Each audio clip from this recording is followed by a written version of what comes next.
కార్యకర్తల సమస్యల పరిష్కారం కోసం వచ్చా అన్నారు నారా లోకేష్.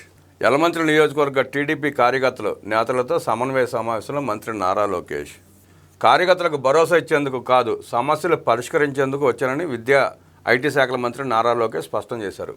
అనకాపల్లి జిల్లా అచ్యుతాపురంలో యలమంచిలి నియోజకవర్గ టీడీపీ కార్యకర్తలు నేతలతో మంత్రి లోకేష్ సమన్వయ సమావేశం నిర్వహించారు.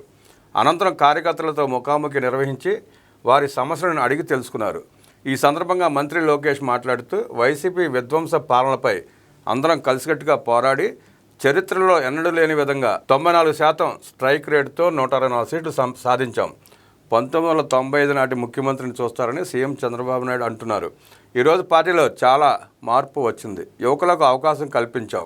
కార్యకర్తలే తెలుగుదేశం పార్టీకి అధినేతలు అనే మాటను శిరసావహిస్తూ నియోజకవర్గ పర్యటనలో ముందుగా కార్యకర్తలతో సమావేశం నిర్వహిస్తున్నాం. వారి సమస్యలను తెలుసుకుంటున్నాం. నాయకులు కార్యకర్తలకు అందుబాటులో ఉండి వారి సమస్యల పరిష్కారానికి కృషి చేయాలి. చంద్రబాబు నాయుడు కూడా కార్యకర్తలను కలుస్తున్నారని మంత్రి లోకేష్ చెప్పారు. రికార్డులు సృష్టించాలన్నా తిరిగి రాయాలన్నా టీడీపీతోనే సాధ్యం. దేశంలో ఏ పార్టీకి లేని విధంగా 1 కోటి మంది సభ్యత్వాలతో టీడీపీ చరిత్ర సృష్టించింది. నేను ఎక్కడికి వెళ్ళినా ప్రభుత్వం గురించి అడుగుతున్నారు. రికార్డులు సృష్టించాలన్నా తిరిగి రాయాలన్నా టీడీపీతోనే సాధ్యం. 2014 మహానాడులో కార్యకర్తల సంక్షేమ విభాగాన్ని ప్రారంభించాం. ఆపదలో ఉన్న కార్యకర్తలకు అండగా నిలుస్తున్నాం. ఆనాటి కాంగ్రెస్ పాలనలో అనంతపురంలో టీడీపీ కార్యకర్త ఒకరిని ఆయన పిల్లల ముందే హత్య చేశారు. ఆ టీడీపీ కార్యకర్త పిల్లలను దత్తత తీసుకుని చదివించాం. నేడు వారు IBM వంటి ప్రఖ్యాత సంస్థలు ఉద్యోగాలు చేస్తున్నారు. దేశ చరిత్రలో ఎన్నడూ లేని విధంగా కార్యకర్తల సంక్షేమం కోసం తెలుగుదేశం పార్టీ సుమారు 140 కోట్లు ఖర్చు చేసింది. ఇప్పుడు ప్రమాద బీమాను 5 లక్షలకు పెంచాం. కార్యకర్తలకు ఇంకా చేయాల్సింది చాలా ఉంది. కార్యకర్తల సొంత కాళ్లపై నిలబడేలా ప్రత్యేక కార్యక్రమం రూపొందిస్తాం. హెరిటేజ్ ఆ విధంగానే వృద్ధి పదవులకు వచ్చింది. మా ఖర్చుల కోసం రాజకీయాలపై ఆధారపడాల్సిన పని లేదని మంత్రి లోకేష్ స్పష్టం చేశారు. సమస్యలు ఉంటే కలిసికట్టుగా పరిష్కరించుకుందాం. మహానాడు నాటికి అన్ని కమిటీలను పూర్తి చేయాలి.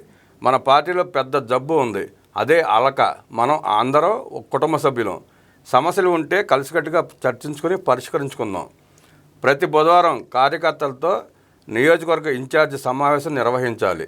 గురువారం సదరు ఇన్ఛార్జి ఎమ్మెల్యేతో చర్చించాలి. కూటమి ధర్మం ప్రకారం యలమంచిలి సీటును జనసేనకు కేటాయించాం. కూటమికి 58% ఓట్లు వచ్చాయి. చిన్న చిన్న సమస్యలు ఏవైనా ఉంటే చర్చించుకుని పరిష్కరించుకోవాలి. వైసీపీ ప్రభుత్వంలో ఎమ్మెల్యేలు పీకింది ఏమీ లేదు. అందుకే కూటమి ప్రభుత్వం వచ్చిన తర్వాత సమస్యల పరిష్కారం కోసం ప్రజలు పెద్ద ఎత్తున విన్నవిస్తున్నారు. సమస్యలు పరిష్కరించాల్సిన బాధ్యత అధికారులపై ఉంది. తెలుగువారు ఎక్కడున్నా నెంబర్ 1 స్థానంలో ఉండాలన్నదే మా లక్ష్యం. ఇందుకోసం కలిసికట్టుగా పనిచేయాలని మంత్రి లోకేష్ సూచించారు. కూటమి ధర్మం పాటించే బాధ్యత మేము తీసుకుంటాం. నియోజకవర్గ పర్యటనలో పోలీసులు వద్దన్నా వస్తున్నారు. ఇదే పోలీసులు గతంలో చంద్రబాబు నాయుడిని గేటు దాటనివ్వలేదు. రామతీర్థం వస్తుంటే పోలీసులే టిప్పర్లు అడ్డుపెట్టిన పరిస్థితి. చేయని తప్పుకు చంద్రబాబును 53 రోజుల పాటు జైల్లో అక్రమంగా నిర్బంధించారు. నా యువగళం పాదయాత్రను అడుగడుగునా అడ్డుకున్నారు. నాపై 23 కేసులు నమోదు చేశారు. ఇప్పుడు అధికారంలో ఉన్నామని కష్టకాలాన్ని మర్చిపోకూడదు. కలిసికట్టుగా పని చేయాలి. కూటమి ధర్మం అందరూ పాటించాలి. పార్టీ రాష్ట్ర అధ్యక్షుడు పల్లా శ్రీనివాసరావు నాయకత్వంలో కూటమి ధర్మం పాటించే బాధ్యత తీసుకుంటాం. సమస్యలు ఉంటే కలిసికట్టుగా చర్చించుకుని పరిష్కరించుకోవాలి.